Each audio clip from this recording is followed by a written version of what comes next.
Hello scruffers. Got in with another load. Started unloading it, thought, wait a minute, I gotta shoot a video of this.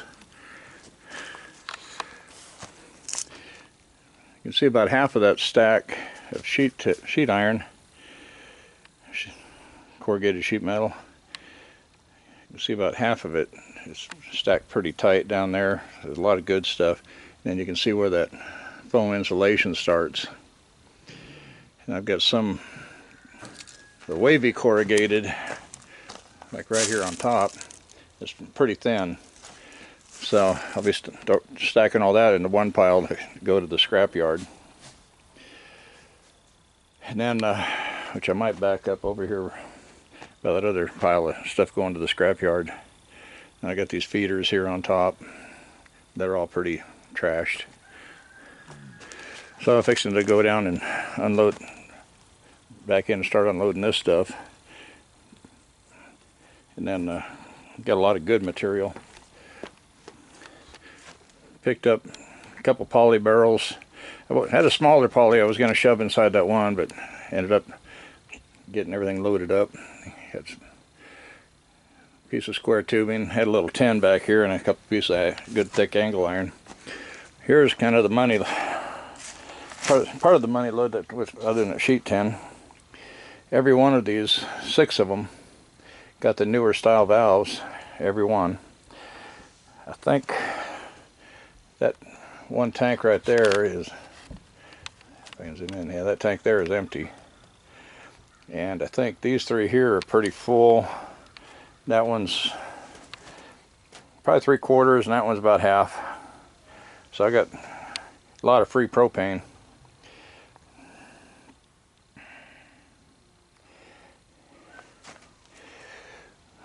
Probably about at $15 a bottle. That's, yeah, probably about $60 in propane. Not to mention the value of the tanks themselves, the bottles. So, question is, how many of those do I want to keep? You know, which I'll use the propane out of them, then take them and exchange them. Get some better looking tanks. But yeah, I've got 10 bottles right now that I use, so I guess I'll have plenty of spares. My daughter needs some, but I doubt if I'll even use that much propane this winter. And a few other things I've already pulled off is this animal cage here. Bottom's leaning up in it. And then I got these 2 shelves and these 3 fireplace log holders, log grates, whatever they're called. So I'm gonna, it's a little after 4, it's gonna be dark by 6, so I got a little over an hour to try to get some of this unloaded. So I got a bunch of pipe and other stuff kind of down inside and down in the middle here. And one of the things I was kind of concerned about coming back in, got my red flag. A few of these are sticking out. The way that fender there is being pushed out. This tire still looks like it's holding air, so I was kind of curious whether it would pushing that over far enough to where it's going to rub on the wheel, on the tire. I need to make me some little stakes that I can put in. They're going to stick up about 18 inches. I can put down in the stake pockets for loads like this. Even if I just put one in right behind the fender and one in front of the fender, it's going to keep everything over far enough it's not going to push against the fender. And I think what kind of pushed it was when I put all that pipe and stuff down the middle. So I had a hole down the center. Because I was going to winch a few things onto this load, but after getting it on there, I decided not to winch it on. I'll just make another load. So I still got a little trailer with a coupler on it.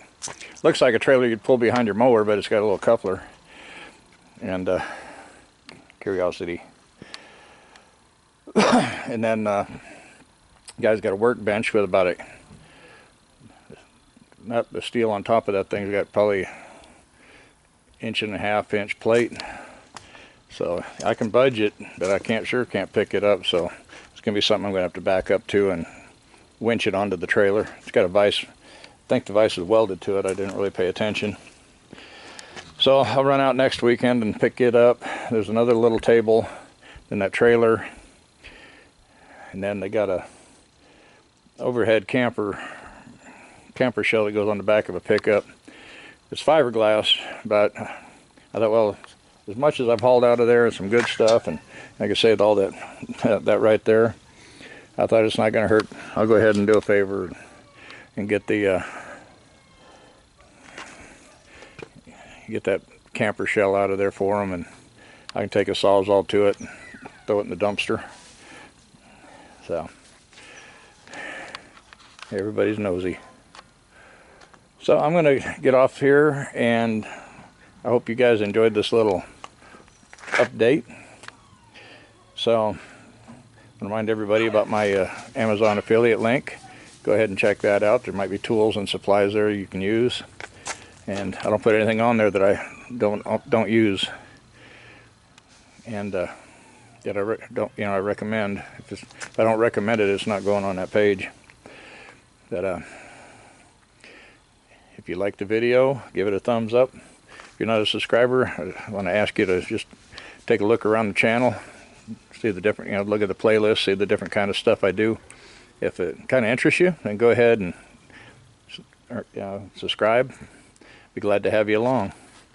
So we'll see you guys in the next video. Bye bye.